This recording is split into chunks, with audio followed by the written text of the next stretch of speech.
dans ma démarche de tout le temps, j'ai mis en avant la discrétion et tout ce qui peut aider à avancer.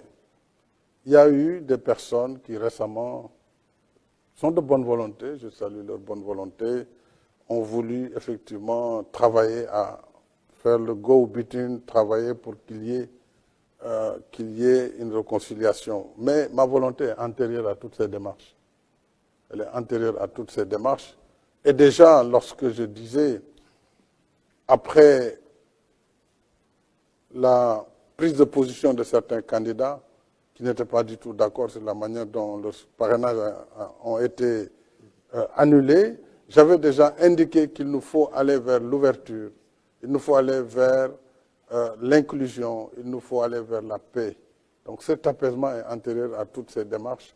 Donc c'est quelque chose de constant et cela devrait permettre des prises de contact qui peuvent être directes, indirectes. Ils ne peuvent être d'ailleurs qu'indirectes parce que cela a permis en tout cas de pousser vers la direction qui est celle que je voulais imprimer, qui est celle du pardon et de la réconciliation. Mariama.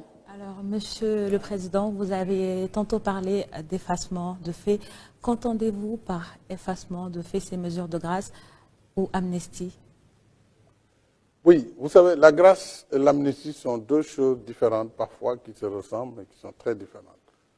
Notre Constitution consacre en son article 47 que le président de la République a le droit de faire grâce. Chaque année, je gracie près de 2000 personnes qui sortent des liens de la prison, de la prévention.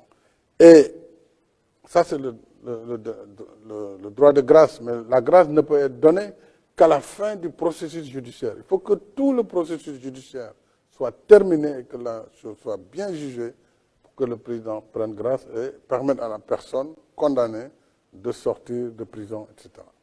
L'amnistie, elle est obtenue par une loi. Donc c'est l'Assemblée nationale qui vote l'amnistie, ce n'est pas le président de la République. Le président peut exprimer une volonté, faire un projet de loi qui va à l'Assemblée. Ce sont les députés qui votent l'amnistie. Et l'amnistie ne s'adresse pas aux personnes, même si des personnes en bénéficient. L'amnistie s'adresse aux faits et efface les faits. Pour dire, nous voulons oublier. Nous voulons oublier, c'est pénible, mais il nous faut aller de l'avant.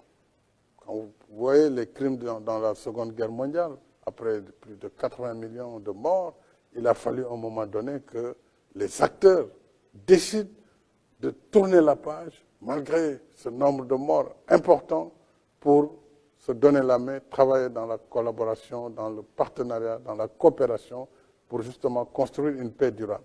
C'est un peu ce que l'on veut faire ici, créer les conditions d'un apaisement, d'une réconciliation et d'élections transparentes, libres et démocratiques. Et c'est ça qui va permettre d'assurer la suite vers un Sénégal de stabilité et de paix. Donc on peut espérer une liberté provisoire pour Diomaye Faye ou encore Ousmane Sonko? Oui, tout dépend de leurs avocats. Et ça, c'est les procédures judiciaires dans lesquelles je n'interfère pas. Mais il y a des procédures entre le juge d'instruction, les avocats du détenu. Et ça, ils savent très bien comment ça se passe. Le procureur qui est sous votre tutelle? Non, oui, le procureur peut donner un avis parce que selon les chefs d'accusation, s'il ne donne pas un avis, bien sûr, pour certains chefs d'accusation, le juge d'instruction est lié.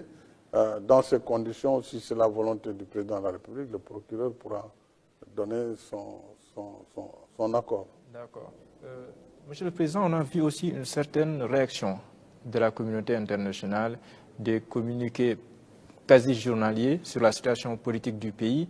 Comment vous accueillez, cher